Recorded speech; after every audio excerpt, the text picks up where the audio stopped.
మనందరం కూడా ప్రాక్టీస్ చేయాల్సిన అవసరం ఉంది. ఇది మానసికంగా శారీరకంగా మనందరికి ఎంతో రిలీఫ్ ఇస్తుంది. నిన్ననే మనం స్వర్ణాంధ్రప్రదేశ్ మాట్లాడుకున్నాం. 7 శాసనాలను ప్రవేశపెట్టాం. ప్రపంచంలోనే తెలుగు జాతి నెంబర్ 1గా ఉండాలని చెప్పి మనందరం ఆలోచిస్తున్నాం.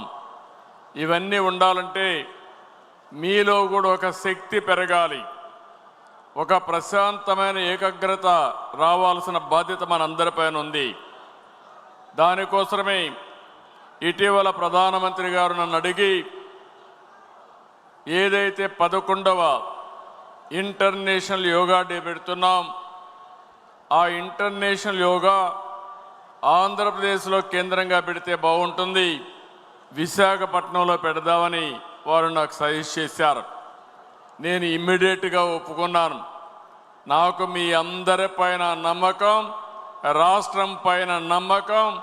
అందుకే ప్రపంచంలోనే జూన్ 27 జరిగే యోగా డే ఒక చరిత్ర సృష్టించబోతున్నామని చెప్పి నేను మీకు తెలియజేస్తున్నా. ఇది ఒక హిస్టరీ, ఒక చరిత్ర. మళ్ళీ ఆంధ్రప్రదేశ్ రాష్ట్రాన్ని ప్రపంచ పట్టణంలో పెడతామని చెప్పి కూడా నేను మీకు తెలియజేస్తున్నాను. రేపటికి మన మహానాడు అవుతుంది. మహానాడు అయిన తర్వాత మీ అందరూ కూడా యోగా ప్రాక్టీస్ చేయబోతున్నారు.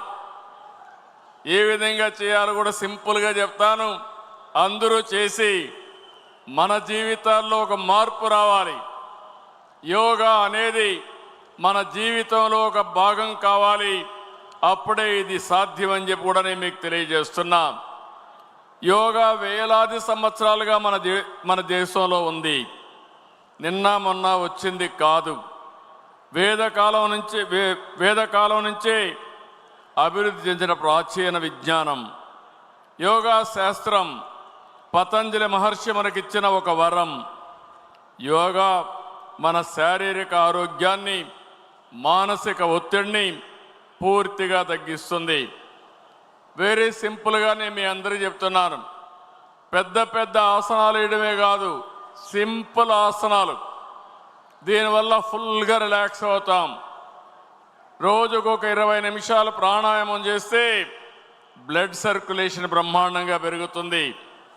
మీరు ఎప్పుడైనా ఫెటిక్ వస్తే 5 నిమిషాలు కళ్ళు మూసుకొని మెడిటేషన్ చేస్తే మీలో ఎక్కడా లేని శక్తి వస్తుంది. అదే యోగా. వెరీ సింపుల్ అని చెప్పి కూడా నేను మీకు తెలియజేస్తున్నా. అయితే దీన్ని నరేంద్ర మోడీ గారు 2014లో ఐక్యరాజ్య సమితిలో యోగా ప్రాముఖ్యత చెప్పారు. వారి చొరవతో ప్రపంచం మొత్తం అంతర్జాతీయ యోగా దినోత్సవాన్ని జూన్ 27 తారీఖు చేసే విధంగా ప్రమోట్ చేశారు, యాక్సెప్ట్ చేశారు, అనౌన్స్ చేశారు. 177 దేశాల్లో యోగా అమలు చేస్తున్నారు. ఇది మీరు ఒక్కసారి చూస్తే ఈరోజు మన దేశంలో పుట్టిన యోగా గౌరవ నరేంద్ర మోడీ గారు ఐక్యరాజ్య సమితిలో ఆమోదింపజేయడమే కాకుండా ప్రపంచం మొత్తం 177 దేశాల్లో చేసే విధంగా చేశారంటే ఇది ఒక గొప్ప వినూత్నమైన అనుభవం అని చెప్పి కూడా నేను మీకు తెలియజేస్తున్నా. 2015లో తొలి యోగా దినాన్ని ఎక్కడ ఢిల్లీలో రాజ్పథ్లో ప్రారంభించారు. అక్కడి నుంచి ఈరోజు మనం చూస్తే దీన్ని ప్రపంచమంతా వెళ్ళి ప్రపంచానికి ఒక మాటలో చెప్పాలంటే ఒక గిఫ్ట్గా యోగాను మనం అందించే పరిస్థితికి వచ్చాం. ఈరోజు కొన్ని దేశాలు చూస్తున్నాం, టెర్రరిస్టులు ప్రోత్సహిస్తున్నారు, అశాంతికి కారకులు అవుతున్నారు. ప్రజాస్వామ్యంలో అలాంటివన్నిటి కూడా చోటు లేదు. అలాంటిది ఈరోజు మన దేశం ప్రపంచానికి యోగా ఒక కానుగ్గా ఇవ్వడమే కాకుండా యోగా ద్వారా శాంతిని ప్రమోట్ చేస్తున్నాం, మానవాళికి ఉపయోగపడేగా చేస్తున్నాం అని చెప్పి నేను మీకు తెలియజేస్తున్నా. రేపు జరిగే యోగా 11వది.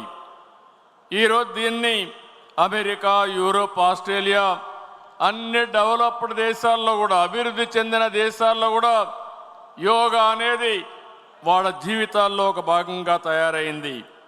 కొంతమంది విదేశస్తులు కూడా మన దేశానికి వస్తున్నారు, యోగా నేర్చుకుంటున్నారు. అక్కడి నుంచి ఆ దేశాల్లో కూడా పోయి వాళ్ళ ఊరికి వెళ్ళి ప్రాక్టీస్ చేసే పరిస్థితికి వచ్చారు. ఈ సంవత్సరం యోగా థీమ్ చూస్తే yoga one earth one health, ఈ థీమ్తో yoga for one earth one health అనే కార్యక్రమంతో మనం ముందుకు పోతున్నాం. నేను ఇక్కడ ఉండే కార్యకర్తలు అడుగుతున్నా, ఎంతమంది యోగా ప్రాక్టీస్ చేస్తున్నారు తమ్ముళ్ళు అని అడుగుతున్నా. ఎవరైతే యోగా ప్రాక్టీస్ అబద్ధాలు చెప్పొద్దండి, వాస్తవంగా ప్రాక్టీస్ చేస్తే ఎంతమంది ప్రాక్టీస్ చేస్తున్నారు చెయ్యి పైకెత్తాలి. ఓకే, రేపు రాబోయే మహానాడుకి అందరూ కూడా యోగా చేయాల్సిన అవసరం ఉంది. మీరు సర్టిఫికేట్ కూడా తీసుకోవాల్సిన అవసరం ఉంది, పాస్ కావాలి. చేస్తాను వాళ్ళు చేతులు పైకెత్తండి. మీరు యోగా నేర్చుకొని విశాఖపట్నం 21వ తారీఖున వస్తున్నారు. వస్తారా అని మిమ్మల్ని అడుగుతున్నా, నమ్మకమేనా అని మిమ్మల్ని అడుగుతున్నా. మీకంటే ఇక్కడ ఉండే వాళ్ళకి ఎక్కువ యోగా అవసరం. ఈ సైడ్ ఆ సైడ్ నాయకులు ఉన్నారు, వీళ్ళకు యోగా ఎక్కువ అవసరం. ఎందుకంటే ఫోకస్ తక్కువ ఉంటుంది, ప్రెషర్ ఎక్కువ ఉంటుంది, డీవియేషన్స్ ఎక్కువ ఉంటాయి ప్రెషర్ వల్ల. వీళ్ళు కానీ ఇది యోగా వేయగలిగితే, నేర్చుకోగలిగితే చాలా ఉపయోగపడుతుంది. అందుకే ఒక నెల మే 21 నుంచి జూన్ 21 వరకు యోగా నెలగా మనం డిక్లేర్ చేశాం. ఇందులో మీరు చూస్తే మన బ్రాండ్ ఇమేజ్ పెరిగేట్టుగా, ప్రపంచమే మెచ్చేట్టుగా విశాఖపట్నంలో రామకృష్ణ బీచ్ నుంచి భీమునిపట్నం వరకు 25 కిలోమీటర్లో ఎక్కడా జరగని విధంగా 5 లక్షల మందితో యోగా చేయబోతున్నామని చెప్పి నేను మీకు తెలియజేస్తున్నా. సింగిల్ లొకేషన్లో 5 లక్షల మంది ఎక్కడా ఇప్పటి వరకు జరగలేదు. గిన్నిస్ రికార్డు కానీ ప్రపంచంలో ఏదైనా రికార్డ్స్ ఉంటే అవన్నీ బ్రేక్ చేస్తాం. ఒక్క విశాఖపట్నంలో ఏదైతే రామకృష్ణ బీచ్ నుంచి భీమునిపట్నం వరకు 5 లక్షల మంది చేస్తే రాష్ట్రం మొత్తం 2 కోట్ల మంది చేసేట్టుగా టార్గెట్ పెట్టుకున్నాం. ఆ 2 కోట్ల మంది చేయాలంటే తెలుగుదేశానికే సాధ్యం, ఎన్డీఏకే సాధ్యం. సిద్ధమా తమ్ముళ్ళు అని అడుగుతున్నా. ఊర్లు కదలాలి. ప్రభుత్వంలో ఉండే అన్ని శాఖలు పనిచేయాలి. మనందరికంటే ఎడ్యుకేషన్ మినిస్టర్ పైన ఎక్కువ బాధ్యత ఉంది. పిల్లలందరూ కూడా నేర్పించాలి. అక్కడే దగ్గర 70-80 లక్షల మంది పిల్లలున్నారు. వాళ్ళల్లో నేర్పిస్తే